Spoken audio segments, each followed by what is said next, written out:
안녕하세요. 전업 투자하는 아짐의 전투주부입니다. 돈을 굴리는 정보도 소비하는 정보도 넘치는 세상에 우리는 살고 있습니다. 인터넷이 없었다면 저 같은 사람이 전업 투자를 하기는 어려웠을 겁니다. 동시에 정신을 바짝 차려야 하는 세상이기도 합니다. 돈 모으고 불리는 방법도 차고 넘치지만 돈 쓰게 만드는 유혹도 차고 넘치니까요. 주변을 한번 둘러보세요. 온통 광고로 뒤덮여 있지 않습니까? 밥 먹고 마케팅만 연구하는 기술자들이 사방에 지뢰를 깔아놨습니다. 개미 같은 우리 소비자들이 아무 생각 없이 지뢰를 밟았다가는 신압으로 거지 태클을 타게 됩니다. 지난 에피소드에서 가계부 이야기를 했는데요. 오늘은 거기에서 조금 더 깊이 들어가 고정지출 항목 중 몇 가지에 대해 썰을 풀겠습니다. 휴대폰, 서비스 구독료, 보험료에 관해서 이야기할 건데요.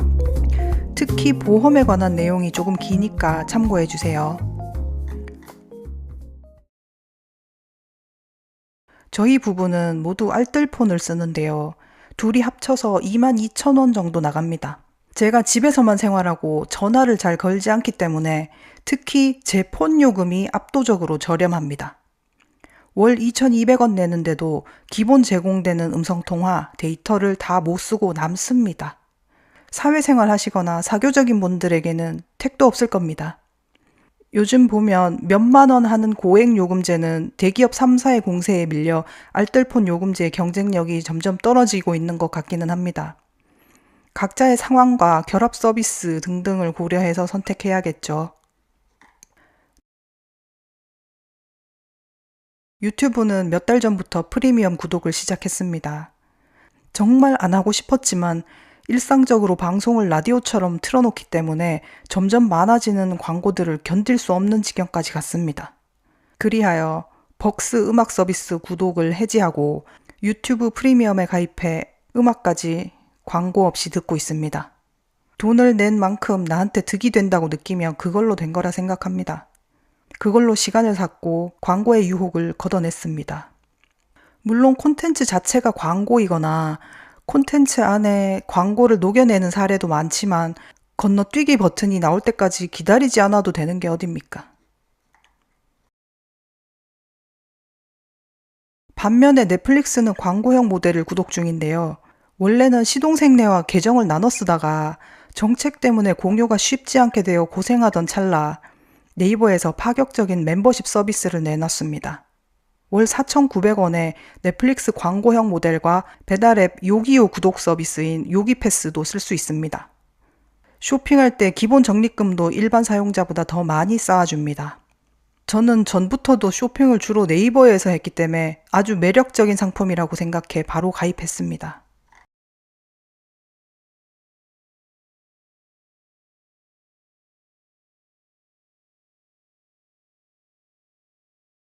일 년 넘게 네이버 플러스 멤버십을 이용해 본 결과 장점은 네이버 쇼핑을 평소에 자주 이용하던 사람이라면 포인트가 눈에 띄게 불어나서 살림살이에 도움이 된다는 점.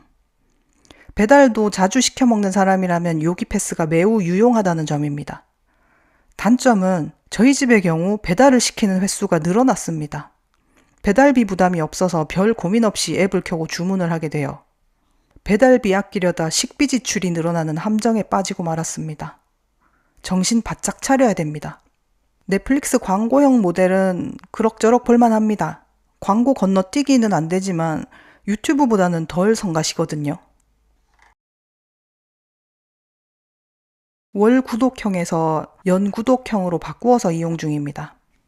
어차피 앞으로도 계속 이용할 거라 1년치를 한 번에 결제해 할인받았습니다. 영상 보는 것이 일상이 되다 보니 책 읽기가 여간 어려운 게 아니에요.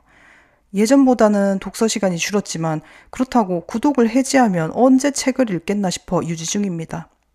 많은 책을 읽지 않더라도 경제 매거진을 종류별로 볼 수 있다는 것만으로도 구독할 가치가 있는 서비스입니다. 가족, 친인척, 지인 중 한 명이라도 보험 파는 일을 하는 사람이 없다면 아마 당신은 간첩이겠죠. 한 번쯤은 남의 의지로 인해 필요 없는 보험을 계약한 적이 있으실 겁니다. 그리고 가입한 상품의 대부분은 계약자보다는 판매자에게 유리한 상품이었을 겁니다. 판매자가 정말로 나를 위하고 내가 잘 되길 바라는 사람이라면 나에게 유리한 상품을 권하고 판매자 본인이 수익을 조금 포기하고 말지 자기 주머니를 먼저 챙겨 내 등골을 빼먹으려 하지는 않겠죠. 관계 때문에 나쁜 상품을 계약했다면 그 관계를 다시 한번 돌아보시기 바랍니다. 신혼 때 저희는 시어머니 친구의 아들이라는 이유로 또 한 명은 대학교 선배라는 이유로 우리에게 필요도 없고 비싸기만 한 보험을 여러 개 들었었습니다. 고정적으로 나가는 돈 중에 가장 비중이 높았어요. 월 수입의 20%가 보험료로 나갔습니다. 저축성이라는 이유로 말입니다. 보험에서 말하는 저축은 진짜 저축이 아닙니다.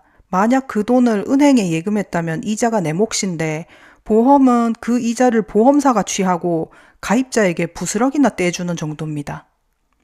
보험사가 돈을 버는 방식이 그거거든요.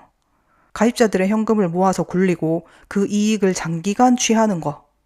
어쩌다 보험금 청구가 들어오면 그동안 불려둔 투자 수익금에서 조금 떼어다가 지급하는 거죠. 납입받은 보험료보다 나가는 보험금이 커도 보험사는 손해를 보지 않습니다. 워낙 많은 사람들에게서 돈을 끌어모으니까요. 내 것이었어야 하는 이자 수익이 보험사의 것이 되어 내 돈의 주도권이 나에게 없습니다. 그래도 보험료 수백만 원 내고 보험금 수천만 원 받으면 이득이 아니냐고 할 수 있습니다. 확률은 반반이죠. 가입자와 보험사 양쪽 다 병에 걸리느냐 아니냐를 두고 반반의 확률에 베팅을 한 겁니다. 다만 나는 나 한 사람의 데이터만 가지고 베팅해야 하고 보험사는 여러 사람의 데이터로 평균치를 찾아서 베팅을 하니 상품 설계 단계부터 이미 보험사가 훨씬 유리합니다. 데이터가 부족한 우리 같은 개인이 불확실한 미래를 두고 이왕 내기할 거면 비용을 적게 들이는 게 좋다고 생각합니다.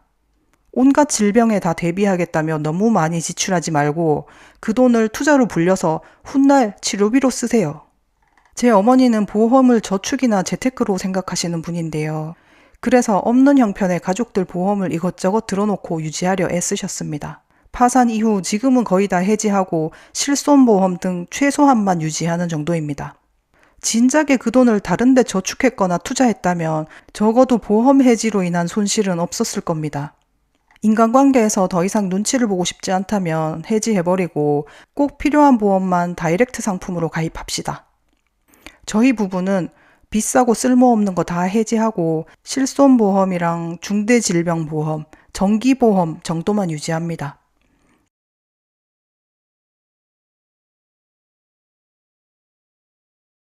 보험으로 줄인 돈은 직접 투자로 굴립니다. 남에게 맡길 이유가 없어요. 내 돈이 일해서 번 돈은 당연히 내 주머니로 들어와야죠. 결론, 보험에 저축하지 말고 보험사 주식을 사라.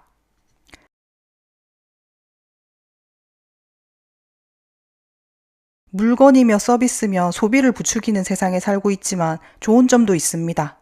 온갖 물건을 다 팔고 온갖 정보가 넘쳐나다 보니 온갖 셀프 수리, 셀프 제작이 가능하다는 겁니다. 몇 년 전 사용하고 있던 중고 맥북의 배터리가 부풀어서 터지기 일보 직전이었는데 보증기간도 끝났고 정식 수리에는 돈이 많이 들더라고요. 남편이 이것저것 알아보더니 호환 배터리를 사서 영상 찾아보고 맥북을 해체해가지고 배터리 교체까지 뚝딱 해내는 게 아니겠어요? 비슷한 예로 무선 청소기가 있는데 이것도 배터리 수명이 다 돼서 못 쓰게 되자 새로 사기가 아까웠던 남편이 호환 배터리를 사서 직접 교체했습니다. 얼마 전엔 청소기 바퀴가 망가졌는데 그것도 직접 부품을 사서 교체했습니다. 온통 내 주머니 노리는 지뢰밭이지만 또한 대안을 찾고 두드리면 열리는 만물상 정보의 시대입니다. 이제는 AI가 있으니 더욱 현명한 소비자가 될 수 있겠죠. 그래도 정신은 바짝 차려야 합니다.